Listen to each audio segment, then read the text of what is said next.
Bismillahirrahmanirrahim. Assalamualaikum warahmatullahi wabarakatuh.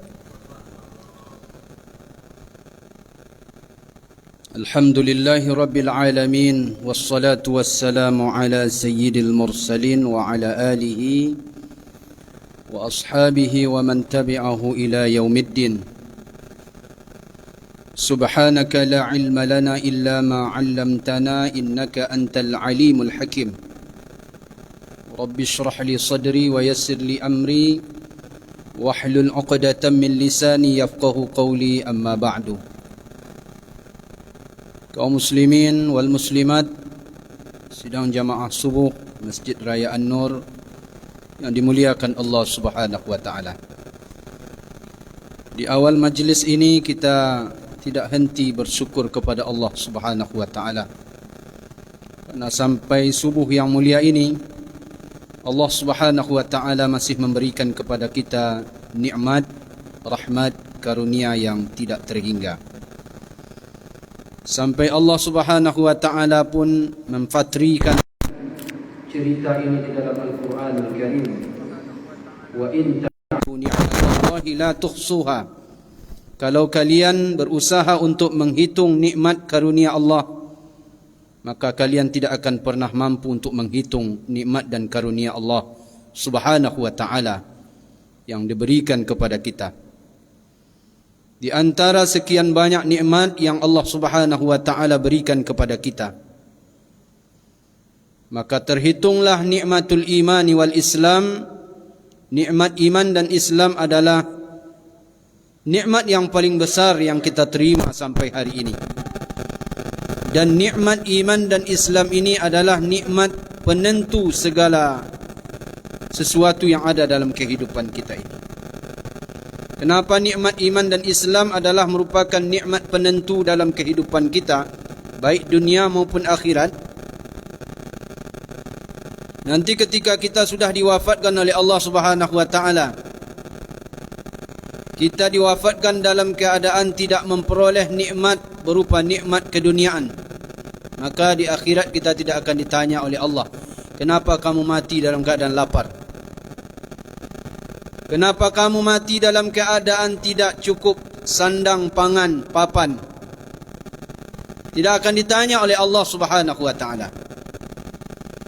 Tetapi satu perkara yang mesti kita ingat, bahawa kalau kita meninggalkan dunia ini, dimatikan, diwafatkan oleh Allah Subhanahu wa taala, tidak memiliki iman, tidak memiliki Islam, maka ketika kita masuk ke dalam kubur, ini adalah merupakan masalah pertama yang akan kita hadapi. Kenapa kamu mati dalam keadaan tidak membawa iman?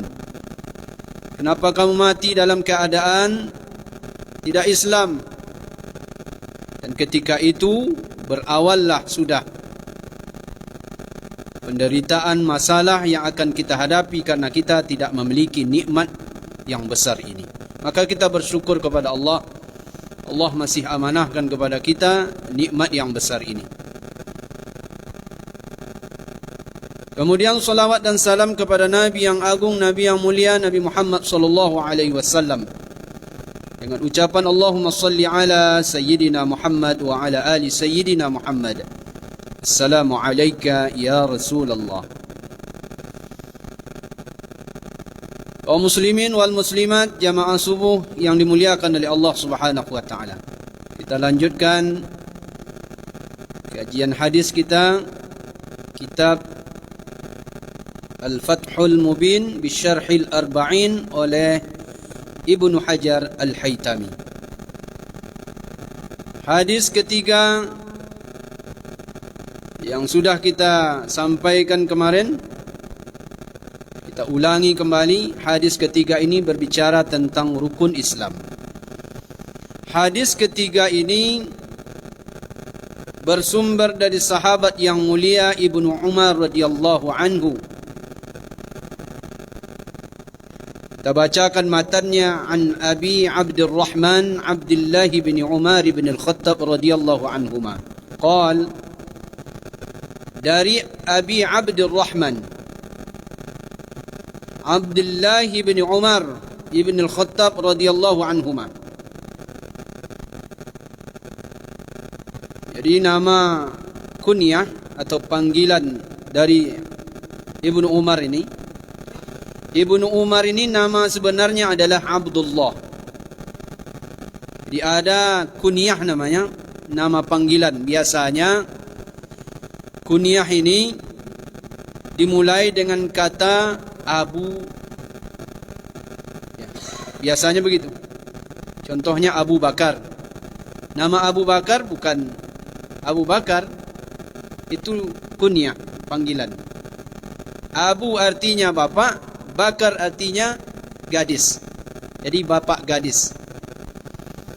Sama dengan Abdullah ibnu Umar, dia mempunyai kunyah. Kunyahnya adalah Abi Abdurrahman. Jadi ada anaknya namanya Abdurrahman. Jadi Abi, bapak, Abdurrahman, Abdurrahman, jadi bapak Abdurrahman. Siapa dia? Abdullah ibn Umar radhiyallahu anhuma. Jadi kalau sahabatnya yang disebutkan dalam hadis ini adalah sahabat, yang meriwayatkan hadis ini sahabat, ayahnya sahabat, di ujung namanya diberi gelar radhiyallahu anhuma. Karena kedua-duanya adalah merupakan sahabat Nabi. Jadi semua sahabat Nabi sudah disebutkan oleh Allah Subhanahu wa taala dalam Al-Qur'an, baik Muhajirin dan Ansar, semuanya dapat gelar radhiyallahu anhum atau radhiyallahu anhum. والسابقون الأولون من المهاجرين والأنصار والذين اتبعوهم بإحسان رضي الله عنهم ورضوا عنه. Ini gelar yang diberikan oleh Allah Subhanahu wa taala. Jadi orang-orang terdahulu, yaitu dari sahabat Nabi, Muhajirin dan Ansar, dan orang-orang yang mengikuti mereka. Jadi kita ini pun, ya, tapi tidak tertulis. Kita ini kalau mengikuti sahabat Nabi radhiyallahu anhum ajma'in, kita pun akan dapat gelar. Tapi gelarnya di sisi Allah Subhanahu wa taala. Jadi sahabat Nabi semuanya dapat gelar, makanya Abi Abdurrahman Abdullah bin Umar bin Al-Khattab radhiyallahu anhuma qala, dia berkata. Jadi Ibnu Umar berkata, apa yang dikatakan oleh Ibnu Umar, sami'tu Rasulullah sallallahu alaihi wasallam yaqul, aku mendengar Rasulullah sallallahu alaihi wasallam bersabda. Jadi Ibnu Umar ni adalah orang yang sering mendengarkan Nabi sallallahu alaihi wasallam menyampaikan berita, menyampaikan hadis, maka disampaikan oleh Ibnu Umar, aku mendengar Rasulullah sallallahu alaihi wasallam bersabda. Apa sabda Nabi sallallahu alaihi wasallam yang didengarkan oleh Ibnu Umar?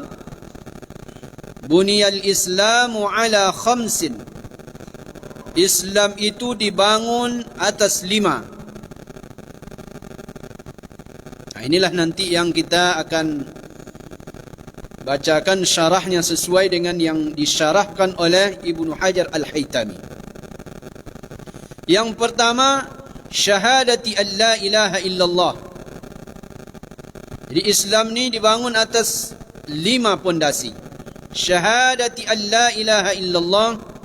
Yang pertama adalah syahadat bahawa tiada Tuhan yang berhak disembah kecuali Allah.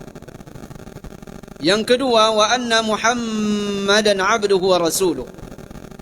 Jadi syahadat yang kedua bahawa Nabi Muhammad sallallahu alaihi wasallam adalah hambanya dan rasulnya. Wa iqamis salah, mendirikan salat. Wa ita'iz zakah, menunaikan zakat. Wa hajjil bait, dan haji ke Baitullah. Wa shaumi Ramadan, dan puasa pada bulan Ramadan. Akhrajahul Bukhari wa Muslim. Hadis ini ditakhrij oleh Imam Al-Bukhari dan Imam Muslim. Kaum muslimin sidang jamaah subuh yang dimuliakan oleh Allah Subhanahu wa taala, sedikit kita mengulangi profil daripada Ibnu Umar atau Abdullah ibn Umar radhiyallahu anhu. Ibnu Umar ini adalah min fuqaha'is sahabah wa muftihim wa zuhadihim. Jadi 3 setidaknya yang ada pada diri Ibnu Umar. Pertama, Ibnu Umar ini adalah merupakan ahli di dalam bidang fikih daripada sahabat Nabi sallallahu alaihi wasallam. Jadi sahabat Nabi yang jumlahnya lebih kurang 124,000 sahabat. Jadi 124,000 sahabat ni tidak semuanya pakar di dalam bidang keagamaan. Tidak semuanya bisa tempat bertanya. Yang jelas, beberapa sahabat Nabi termasuk Abdullah ibn Umar ini adalah merupakan orang ahli dalam bidang fikih di antara para sahabat. Yang kedua, keutamaan Ibnu Umar ini adalah wa muftihim. Ibnu Umar ini merupakan muftinya, tempat bertanya sahabat-sahabat yang lain. Jadi Ibnu Umar ini termasuk muftinya yang memberikan fatwa, yang bisa ditanya tentang perkara agama. Wa zuhadihim, bukan hanya sekedar ahli dalam bidang fikih, bukan hanya sekedar ahli untuk memberikan fatwa, dia juga merupakan sahabat Nabi yang zuhud. Apa zuhud itu, Pak? Zuhud bukanlah kita memakai pakaian yang compang-camping, yang tidak berselera kita menengoknya. Dijelaskan, zuhud itu isti'malud dunya lil akhirah. Itu yang jelas. Mempergunakan dunia ini untuk akhirat. Bapak punya kendaraan, gunakan kendaraan itu untuk akhirat. Datang ke masjid, hadir dalam pengajian. Jangan punya kendaraan hanya dibawa ke mall. Itu tidak zuhud namanya. Tidak dilarang kita pakai pakaian bagus, tapi ketika pergi ke masjid, pakailah pakaian yang terbaik itu. Khudhu zinatakum 'inda kulli masjid. Pakailah pakaian terbaik kalian ketika kalian datang ke masjid. Ini pergi ke mall pakai pakaian yang lebih cantik kan? Tapi ketika pergi ke masjid, cari pakaian yang lusuh-lusuh. Itu bukan zuhud namanya. Jadi zuhud itu maknanya adalah apa? Mempergunakan dunia untuk akhirat. Jadi Ibnu Umar ini termasuk orang yang paling zuhud di antara para sahabat. Ibnu Umar ini, dia di samping merupakan ahli ibadah, dia juga adalah orang yang paling dermawan. Ahli ibadahnya apa? Dia tidak pernah tertinggal tahajudnya. Ketika Nabi menyampaikan kepada saudari kandungnya itu kan Hafsah. Hafsah ini adalah ummahatul mu'minin, ummul mu'minin, istrinya Rasulullah. Rasulullah sampaikan kepada kakak kandungnya Ibnu Umar ini, yaitu Hafsah. Apa kata Rasulullah? Wahai Hafsah, nanti katakan kepada saudara kandungmu itu, yaitu Ibnu Umar, dia itu adalah merupakan inna akhak rajulun salih law annahu yaqumul lail. Saudara perempuanmu itu, saudara laki-lakimu itu, yaitu Ibnu Umar itu adalah seorang lelaki yang soleh, tapi ada syaratnya kata Rasulullah. Apa syaratnya? Lau annahu yaqumul lail. Kalau dia betul-betul rutin dengan qiyamul lailnya, dan setelah dia mendengar penyampaian itu dari saudari kandungnya yaitu Hafsah, berita tentang perihal dirinya dari Rasulullah SAW, ketika itu dia tidak pernah lagi meninggalkan qiyamul lail. Jadi cukup satu hadis saja mendorong Ibnu Abbas untuk melakukan qiyamul lail. Kalau kita sudah beratus-ratus hadis, tapi qiyamul lail belum ada. Itulah bedanya kita antara kita dengan sahabat. Kalau sahabat tu satu saja kalimat yang disampaikan oleh Nabi SAW sampai seumur hidupnya, dia akan pegang kalimat Nabi sallallahu alaihi wasallam ini sampai dia meninggal dunia. Kemudian apa ahli ibadah lagi? Contoh ahli ibadah Ibnu Umar radhiyallahu anhu. Ibnu Umar diceritakan bahwa Ibnu Umar ini haji 60 kali haji. Kalau kita sudah berapa kali haji? Dia umurnya 86 tahun. Hajinya 60 kali. Itulah Ibnu Umar. Kemudian tidak hanya sekedar itu, wa'tamara alfa umrah. Dia umrah 1000 kali umrah. Ya Rahman. Kalau kita sekali aja udah payah, apalagi musim COVID-19 ni. Belum ada regulasi yang jelas antara pemerintahan Indonesia dengan Saudi tentang umrah. Jadi yang sekarang bercita-cita ingin umrah, pasang aja lah niat. Mudah-mudahan Allah Ta'ala mudahkan nanti dan Allah singkirkan musibah yang besar ini. Kenapa saya katakan ini musibah? Karena ini melanda bukan hanya sekedar tempat perbelanjaan. Dia melanda sampai ke rumah-rumah ibadah. Maka kita bermohon kepada Allah supaya Allah enyahkan ini semua dari bumi yang mulia ini, dan Allah Subhanahu wa taala normalkan kembali keadaan. Bisa orang haji lagi kan, ada yang sudah menunggu dari kemarin 2 tahun ni tak berangkat haji. Jadi mudah-mudahan nanti tahun-tahun yang akan datang ni berangkat lagi, Pak. Kita yang umrah mudah pergi umrah. Ibnu Umar aja umrah sampai 1000 kali. Dermawannya bagaimana dermawannya? Ini tadi dari sisi ibadahnya, dia ahli ibadah. Dermawannya bagaimana? Wa hamala ala alfi farasin fi sabilillah ta'ala. Dia menginfakkan 1000 ekor kuda untuk berperang di jalan Allah Subhanahu wa taala. 1000 ekor. Dan dermawannya lagi, kata Nafi'. Nafi' ini adalah muridnya Ibnu Umar. Murid kesayangan Ibnu Umar. Apa kata Nafi'? Jadi yang menceritakan kondisi diri kita bukan kita.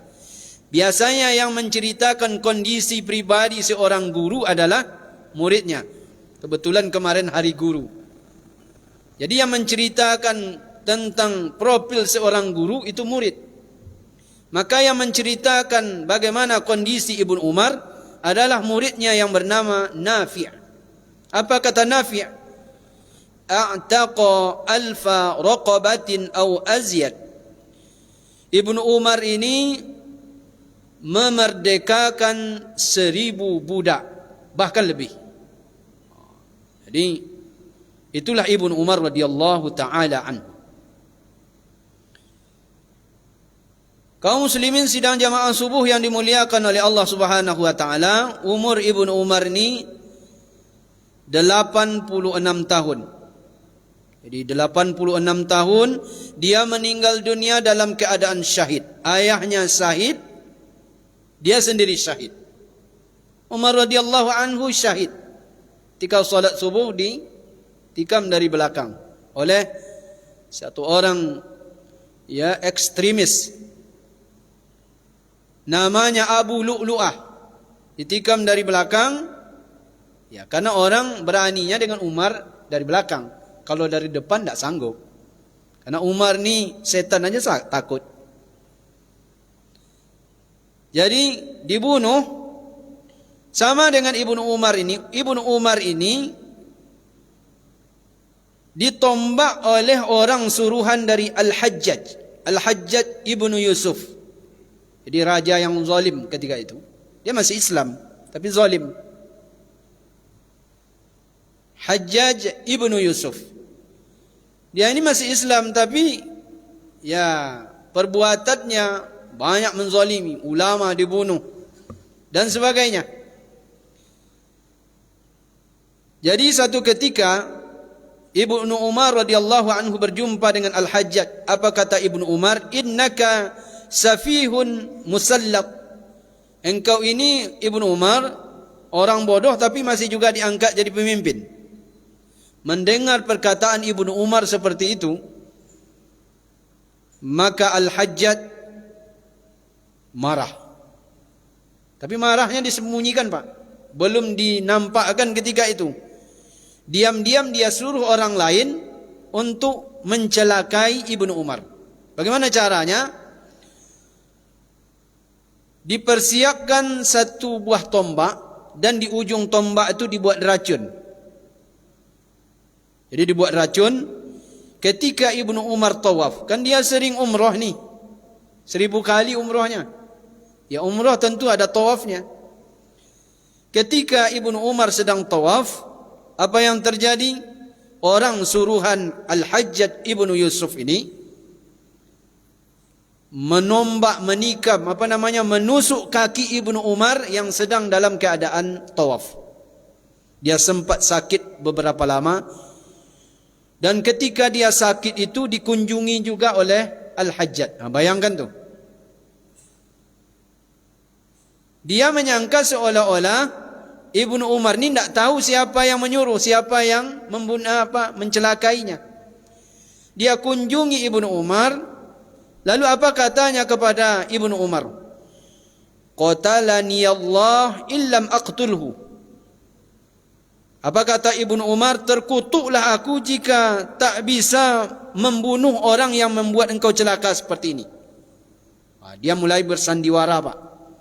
Jadi banyak orang bersandiwara hari ini. Dia pelaku, tetapi sebenarnya dia bersandiwara seolah-olah tidak jadi pelaku. Padahal dia sebenarnya aktor intelektual di balik itu. Jadi dari dulu-dulu sifat-sifat seperti ini sudah ada. Jangan disangka orang berteman di sebelah samping kanan kita, itunya orang baik-baik semua. Jangan-jangan dia adalah merupakan orang suruhan. Jadi kalau kita berkata, kalau kita berucap, menyampaikan sesuatu, hati-hati. Apalagi di medsos. Yang kita sangka itu kawan kita, rupanya bukan kawan, tapi sebaliknya. Jadi inilah yang terjadi. Tapi Ibnu Umar dengan hikmah yang diberikan oleh Allah Ta'ala, ketika Hajjaj bin Yusuf datang untuk mengunjunginya ketika dia sakit, apa kata Ibnu Umar? Jangan engkau terlalu gusar wahai Hajjaj. Lasta bifa'ilin. Engkau bukan pelakunya. Engkau bukan pelakunya. Hajjaj bertanya lagi, kenapa? Kenapa engkau tidak mengatakan aku pelakunya? Kata Ibnu Umar, li'annaka alladhi umirta bihi. Engkau bukan pelakunya, tapi engkau yang menyuruh orang untuk melakukannya. Itu. Jadi diangkat-angkatnya dulu, Pak, engkau bukan pelakunya. Tapi setelah itu dibenamkannya sejauh-jauhnya. Jadi orang-orang zalim itu kayak begitu, Pak. Diangkat-angkat dulu. Setelah itu baru dibenamkan. Dia berwasiat, Ibnu Umar berwasiat untuk dimakamkan di satu tempat, tapi tidak diizinkan oleh Hajjaj, karena ketika itu Hajjaj berkuasa penuh. Tidak diizinkan. Berwasiat Ibnu Umar untuk dimakamkan di satu tempat, tapi tak diizinkan. Akhirnya dimakamkan di tempat jauh, namanya Al-Fakh. Jadi ada satu tempat yang jauh daripada keramaian, di situlah dimakamkan. Makanya jarang orang untuk mengunjungi makam Ibnu Umar, karena memang ditempatkan di tempat yang agak terpelosok. Ibnu Umar ni meriwayatkan hadis dari Nabi sebanyak 1630. 1630. Ibunda Aisyah pernah mengatakan tentang profil daripada Ibnu Umar ni. Apa kata Ibunda Aisyah dalam kitab Arba'ina Sahabiyan, dalam kitab Arba'una Hadithan fi Fadaili Arba'ina Sahabiyan min Arba'ina Kitaban. 40 hadis tentang keutamaan 40 sahabat dari 40 kitab. Jadi 40 hadis tentang keutamaan 40 sahabat dari 40 kitab. Disebutkan oleh Ibunda Aisyah radhiyallahu taala anha, istri dari baginda Nabi sallallahu alaihi wasallam. Apa kata Ibunda Aisyah? Ma ra'aitu ahadan alzama lil amri al-awwal min ibni Umar. Aku tidak pernah menengok orang yang lebih kukuh. Orang yang lebih kukuh untuk mengikuti Nabi dibandingkan dengan Ibnu Umar. Sampai diberitahu oleh Nafi'. Nafi' ini muridnya Ibnu Umar tadi. Ibnu Umar ini di mana Nabi SAW solat di situ, dia pernah solat di situ. Sakit ingin ikut dengan Nabinya. Jadi umpamanya Nabi solat di sudut sana, pasti di tempat itu dia pernah solat di situ. Karena di mana Nabi solat, dia ingin mendapatkan berkah dari tempat di mana Nabi SAW solat. Dan kalau ingin menengok bagaimana keadaan Nabi yang sebenarnya, maka tengoklah Ibnu Umar. Menengok Nabi SAW tersenyum, maka tengoklah Ibnu Umar tersenyum. Bagaimana menengok Rasulullah SAW berjalan, tengoklah bagaimana Ibnu Umar berjalan. Sampai diceritakan di dalam kitab ini, kitab Arba'una Hadithan, diceritakan oleh Nafi', apa katanya? Rasulullah SAW sering duduk di bawah pohon kayu itu. Rasulullah SAW pun meninggal dunia, tapi pohon kayu itu masih ada. Untuk melestarikan dan mengingat memori Ibnu Umar kepada bagaimana Rasulullah duduk di tempat itu, di bawah pohon kayu itu, Ibnu Umar setiap hari, setiap pagi menyiram pohon kayu itu jangan sampai mati. Kenapa? Karena dia ingin mengingat kembali memorinya dengan Rasulullah SAW ketika duduk di situ. Dia pun duduk bagaimana Rasulullah duduk di situ. Begitulah Ibnu Umar. Jadi hebatnya Ibnu Umar disebutkan oleh para ulama. Bahkan Ibunda Aisyah menyebutkan bahawa Ibnu Umar ini adalah orang yang paling kukuh mengikuti bagaimana Rasulullah SAW melakukan perbuatan sehari-hari. Sampai makan Nabi, tidur Nabi, berjalan Nabi, senyum Nabi, canda Nabi. Itu Ibnu Umar adalah orang yang paling pas untuk melakukannya. Jemaah subuh yang dimuliakan oleh Allah Subhanahu wa taala, itu profil dari sang yang meriwayatkan hadis, yaitu sahabat yang mulia Abdullah ibnu Umar radhiyallahu anhuma. Sekarang kita masuk kepada inti hadis. Qala sami'tu Rasulullah sallallahu alaihi wasallam. Aku mendengar Rasulullah sallallahu alaihi wasallam bersabda, Buniyal Islam, Islam itu dibangun. Ada kata dibangun di dalam hadis ini. Ibnu Hajar Al-Haytami menyebutkan, biasanya untuk bangunan itu yang fisik, tapi kenapa untuk Islam yang non-fisik, yang tak nampak ini, diistilahkan dengan kata-kata bangunan? Maka Ibnu Hajar Al-Haytami menyebutkan bahawa isti'malul bina, mempergunakan kata-kata bangunan terhadap Islam padahal dia bukan fisik. Ya kan biasanya yang bangunan itu kan fisik, Pak, seperti bangunan masjid. Tapi kenapa untuk Islam yang non-fisik, yang tidak bisa kita lihat ini, itu dikatakan dengan bangunan? Maka itu adalah merupakan majaz. Majaz itu artinya ungkapan, ungkapan sastra yang sangat dalam sekali. Jadi Islam ini diumpamakan seperti bangunan yang besar. Jadi Islam ini merupakan bangunan yang besar. Apa yang akan dibuat dengan Islam ini? Maka Islam ini dibangun atau didirikan di atas 5 pondasi yang besar. Jadi semuanya berdiri di atas 5 pondasi itu. Itulah yang kita kenal dengan rukun Islam. Yang pertama, syahadati an la ilaha illallah. Ya. Kenapa disebutkan hanya 5 saja pondasinya? Tempat dibangunnya amal-amal Islam itu di atas 5 ini. Dan ini dikhususkan. Alaiha yubna wa biha yaqum. Di atas yang 5 adalah dibangun amal-amal Islam yang lain. Wa biha yaqum, dan dengannya lah amal-amal yang lain berdiri. Maknanya apa? 5 ni pondasi. Kalau yang 5 ni tidak ada, maka pondasinya enggak ada. Jadi apabila hilang salah satu di antara yang 5 ni, maka pondasinya sudah rusak.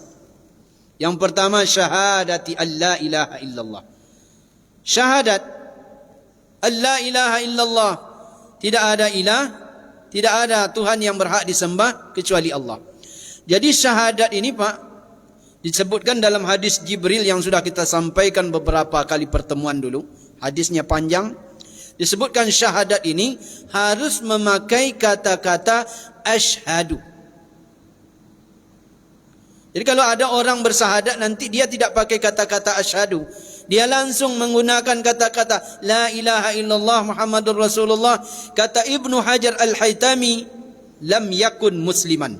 Dia belum muslim. Jadi kalau nanti mengislamkan orang, jangan langsung la ilaha illallah saja, Muhammadur Rasulullah, tapi harus ada kata-kata asyhadu. Asyhadu an la ilaha illallah. Bolehkah mempergunakan, mengubah kata-kata asyhadu an la ilah dengan kata-kata yang lain?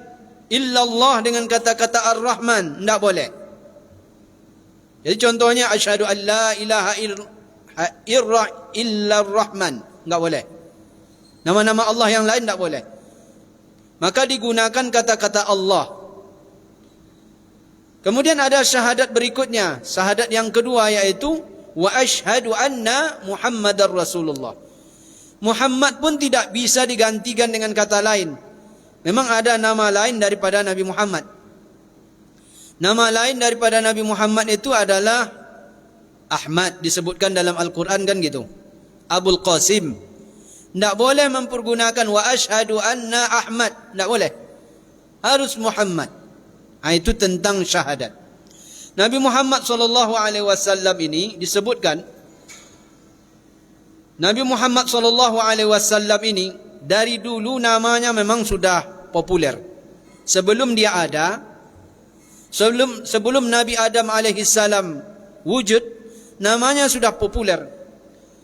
Bahkan disebutkan oleh Ibnu Asakir bahwa Nabi Adam AS ketika dia waktu diciptakan, setelah ditiupkan ruh, dia melihat, mendongakkan kepalanya ke aras, lalu dia melihat ada tulisan la ilaha illallah Muhammadur Rasulullah.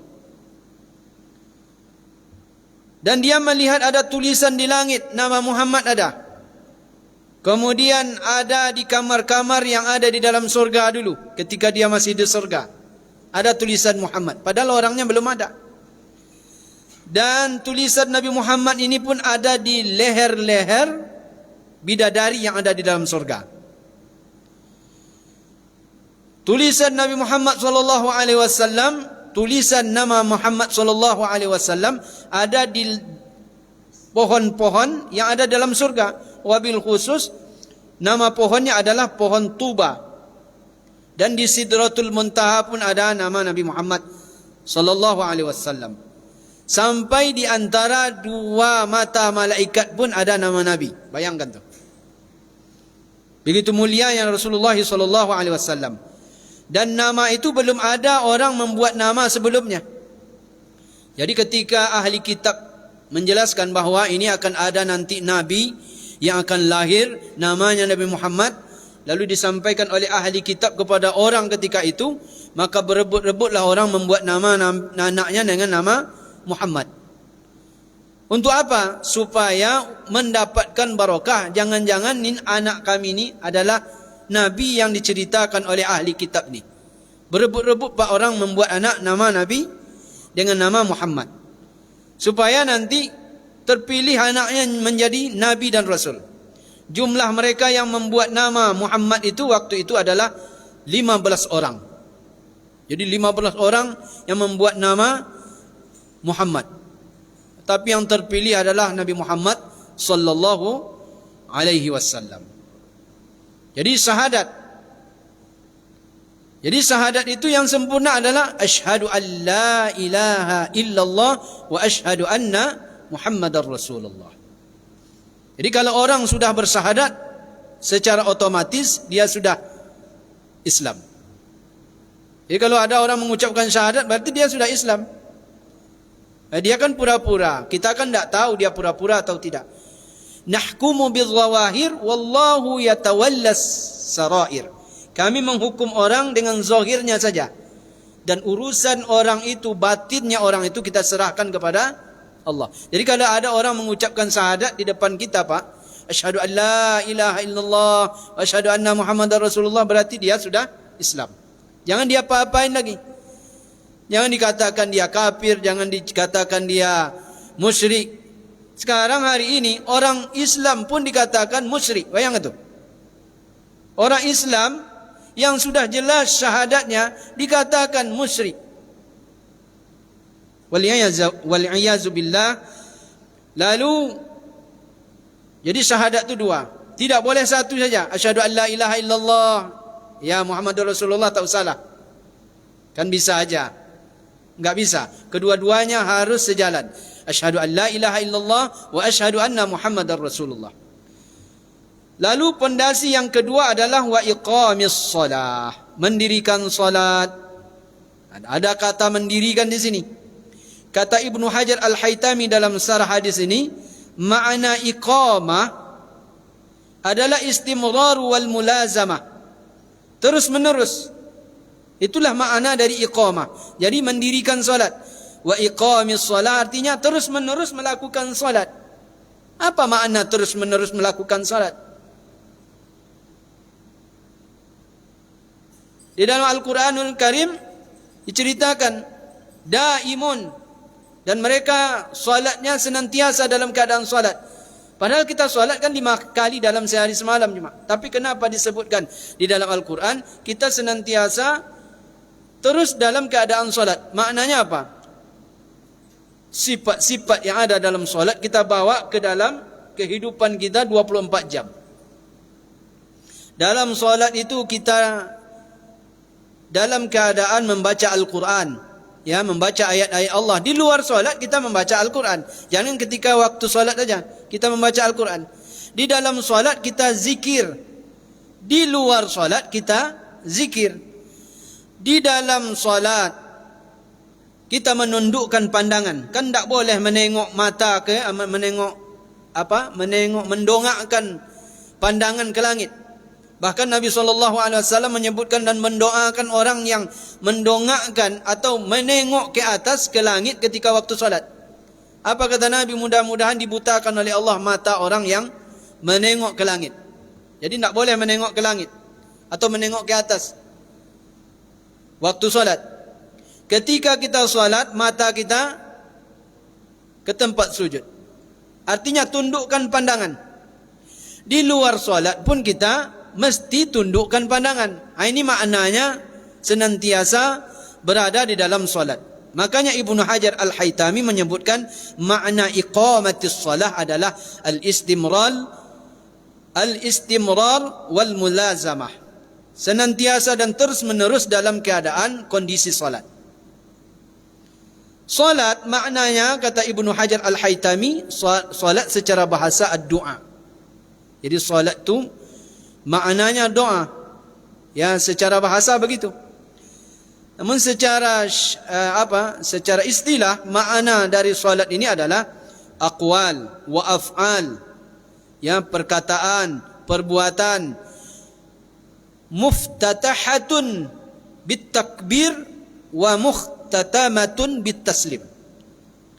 Jadi dibuka dengan takbir lalu ditutup dengan salam. Itulah dia salat. Jadi apabila kita sudah salam, ya selesailah solat. Kan itu. Bermula dari takbir Allahu Akbar sampai nanti ditutup dengan salam. Itulah dia solat. Isinya apa? Aqwal, perkataan. Makanya ada rukun qauli. Rukun qauli salah satu di antaranya Al-Fatihah. Bacaan Al-Fatihah merupakan rukun dari rukun-rukun solat. Dia adalah rukun qauli, makanya Al-Fatihah ini mesti diperbaiki. Bapak Ibu, yang sudah terbiasa dengan solat berjamaah, yang sudah terbiasa dengan menjaga solat 5 waktu, tidak hanya sekedar itu yang dijaga. Yang dijaga adalah rukun-rukun solat ini. Mesti kita pelajari lagi Pak, dari awal. Wah, itu kan anak TK Pak Ustaz. Belajar Al-Fatihah itu kan anak TK. Belajar Al-Fatihah tidak anak TK. Tapi bapak TK pun bisa belajar Al-Fatihah. Al-Fatihah tidak benar di dalam pengucapannya, makharijul huruf, sifatul huruf akan bermasalah dengan solat. Makanya belajar lagi Pak, jangan malu. Jadi kalau ada majelis-majelis tajwid yang mengajarkan bagaimana cara membaca Al-Quran yang benar, hadir di situ. Kita ikut. Kalau perlu kita mendapatkan dari guru langsung bagaimana cara membaca Al-Fatihah yang benar. Kalau surat salah tidak ada masalah. Artinya apa? Tidak akan membatalkan solat. Tapi kalau Al-Fatihah yang tersalah, ini jauh panggang daripada api. Bisa salah. Salah satu di antara contohnya, iyyaka, seharusnya dia bertasdid. Iyyaka, tapi kita tidak buat dia bertasdid. Tak bertasdid kita baca. Kita baca aja, iyyaka na'budu wa iyyaka nasta'in. Maka artinya seperti timur dan barat. Kalau tadi iyyaka hanya kepada engkau. Tapi kalau tidak mempergunakan tasdid, maka maknanya sudah berbeda, yaitu cahaya matahari. Kepada cahaya matahari kami menyembah, kepada cahaya matahari kami minta tolong. Itu artinya. Jadi sedapat mungkin kita belajar lagi.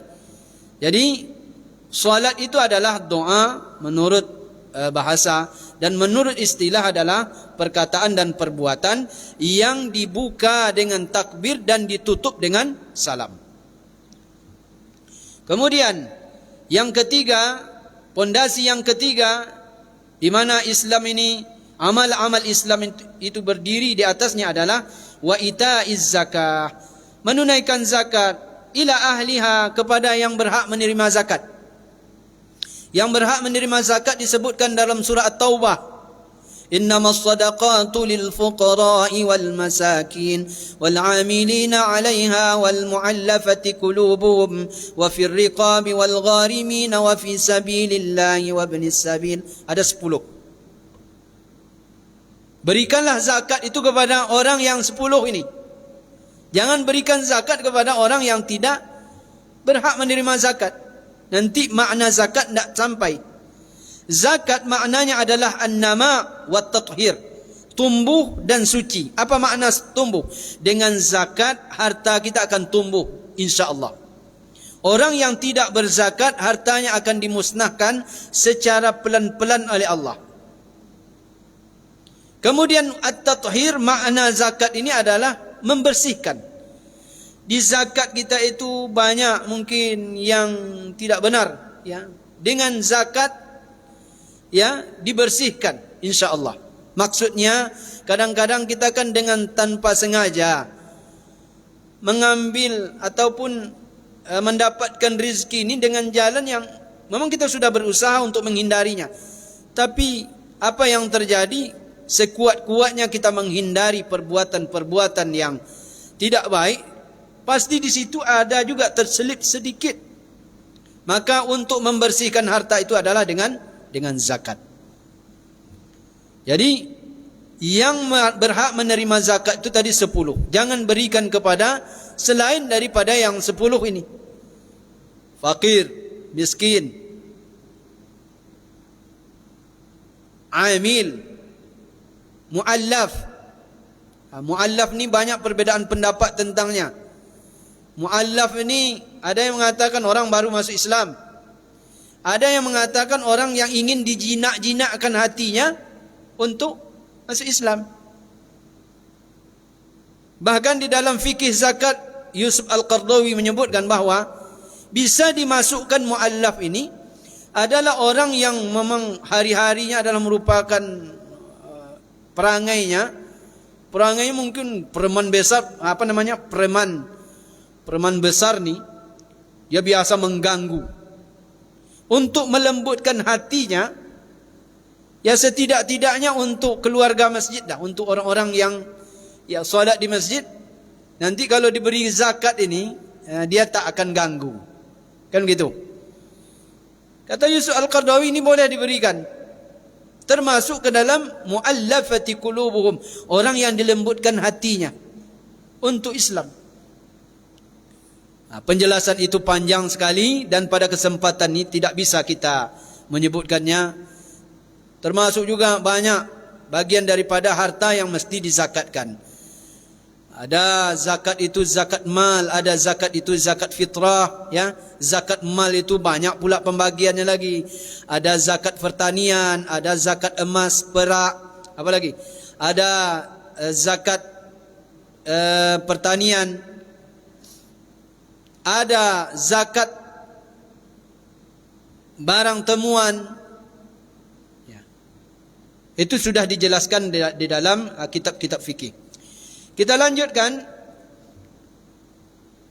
Pondasi yang keempat adalah hajjil bait, haji ke Baitullah. Di dalam hadis Jibril kemarin dijelaskan, in istata'ta ilaihi sabil, kalau sanggup. Jadi kalau mampu. Tetapi ada bedanya Pak di dalam hadis Jibril kemarin dengan hadis yang sekarang ini. Dalam hadis Jibril, hadis yang kedua kemarin dijelaskan bahwa ibadah haji disebutkan terakhir. Puasa disebutkan nomor 4. Tapi di dalam hadis ini disebutkan puasa justru berada di nomor yang 5, nomor 5. Apa bedanya? Apakah hadis ini bertentangan? Tidak. Kata para ahli hadis, Ibnu Umar ini mendengar dari Nabi SAW hadis ini dalam dua kondisi. Di dalam hadis itu, di dalam hadis yang lain, Ibnu Umar mendengar Nabi SAW menyebutkan haji didulukan. Haji didulukan. Dalam hadis ini, haji didulukan. Tapi di dalam hadis lain, Ibnu Umar mendengar Nabi menyebutkan puasa didulukan. Ini disebutkan di dalam ilmu hadis bahwa perkara-perkara seperti ini biasa terjadi terhadap hadis-hadis Nabi SAW. Jadi haji ke Baitullah bagi yang mampu. Bagi yang mampu maksudnya apa? Sudah dijelaskan kemarin. Mampu dari segi ekonomi. Kemudian juga in istata'ta ilaihi sabil, ini maksudnya apa? Aman dalam perjalanan, bukan hanya sekedar mampu. Kalau tidak aman, tidak ada kewajiban. Ya seperti sekarang inilah kondisi COVID-19 ini. Ya menurut sebagian orang enggak aman.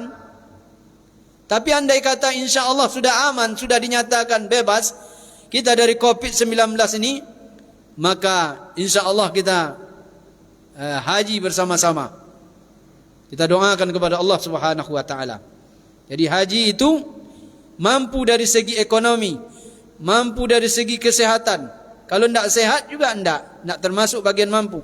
Kemudian aman di dalam perjalanan. Kalau terjadi peperangan, apalagi nanti peperangan akhir zaman. Peperangan akhir zaman itu banyak berpusat di Timur Tengah. Berpusatnya di Timur Tengah Pak. Arab Saudi, negeri Yaman, Palestina, Suriah, itu negeri akhir zaman. Ya kalau sudah begitu, tidak wajib lagi bagi orang yang seperti itu. Kaum muslimin jamaah subuh yang dimuliakan oleh Allah Subhanahu wa taala. Kemudian disebutkan yang terakhir wasaumi Ramadan, puasa di bulan Ramadan. Insyaallah beberapa bulan lagi kita akan masuk kepada bulan Ramadan dan insyaallah kita bersiap sedia untuk menghadapi bulan Ramadan itu. Jadi 5 inilah pondasi di mana amal-amal Islam itu berdiri di situ. Ada yang jadi ada yang jadi dindingnya, ada yang jadi atapnya, ada juga yang menjadi lotengnya, ya, ada yang menjadi permadaninya, ada yang menjadi apa lagi? Aksesoris yang ada di dalam rumah. Jadi ibaratnya Islam ni seperti bangunan ni. Jangan sampai satu sudut bangunan ini rusak. Kita bersyahadat, asyhadu an la ilaha illallah wa asyhadu anna Muhammadar Rasulullah, tapi kita tidak solat.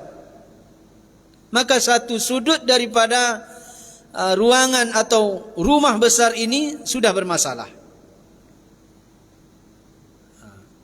Kita bersyahadat, kita solat, tapi kita tidak zakat. Ya, satu sudut juga sudah tidak berfungsi lagi. Maka kelima-lima ini mesti tersusun dan mesti dia berada dalam satu kesatuan rumah besar ini, supaya rumah ini berdiri kokoh. Dan ketika dia kokoh, datang angin puting beliung pun, sedahsyat apapun, insya-Allah dia akan tetap berada dan tetap berdiri. Karena fitnah akhir zaman, dikatakan fitnah akhir zaman ini dahsyat sekali. Dia lebih dahsyat daripada angin puting beliung. Fitnah akhir zaman ini akan menyebabkan iman terkikis. Maka kuatkan 5 pondasi ini, supaya insya-Allah datang fitnah akhir zaman yang disebutkan Nabi. Yusbihur rajulu mu'minan, pagi masih beriman. Wa yumsi kafiran, tapi sore sudah menjadi kafir. Wa yumsi mu'minan wa yusbihu kafiran, sore masih beriman, tapi setelah subuh dia sudah jadi kafir. Begitulah kondisi fitnah akhir zaman yang akan dialami oleh umat ini. Supaya kita jangan terbibit-bibit di situ, supaya kita jangan termasuk dan jangan terbawa oleh fitnah akhir zaman ini, kita perkuatkan yang 5 ini. Kita perkuatkan tauhid syahadat kita kepada Allah Subhanahu wa taala, kepada Nabi kita Nabi Muhammad sallallahu alaihi wasallam. Kemudian kita betul-betul menjaga solat 5 waktu sehari semalam. Kemudian kita betul-betul menjaga ataupun menunaikan zakat dengan sebenarnya, menunaikan haji bagi yang mampu, dan puasa Ramadan yang telah diwajibkan oleh Allah kepada kita lewat baginda Nabi Muhammad sallallahu alaihi wasallam. Semoga Allah Subhanahu wa taala memberikan kepada kita kefahaman tentang hadis Nabi sallallahu alaihi wasallam. Dan insya-Allah pada pertemuan yang akan datang kita akan masuk pada fase penciptaan manusia, yaitu hadis yang keempat, yang insya-Allah akan kita jelaskan sesuai yang dijelaskan oleh Ibnu Hajar Al-Haytami di dalam kitab beliau Al-Fathul Mubin bi Syarhil Arba'in. Sebelum kita tutup majlis ini, mungkin ada 1-2 pertanyaan kepada Bapak Ibu, dipersilakan. Silakan. Assalamualaikum warahmatullahi wabarakatuh.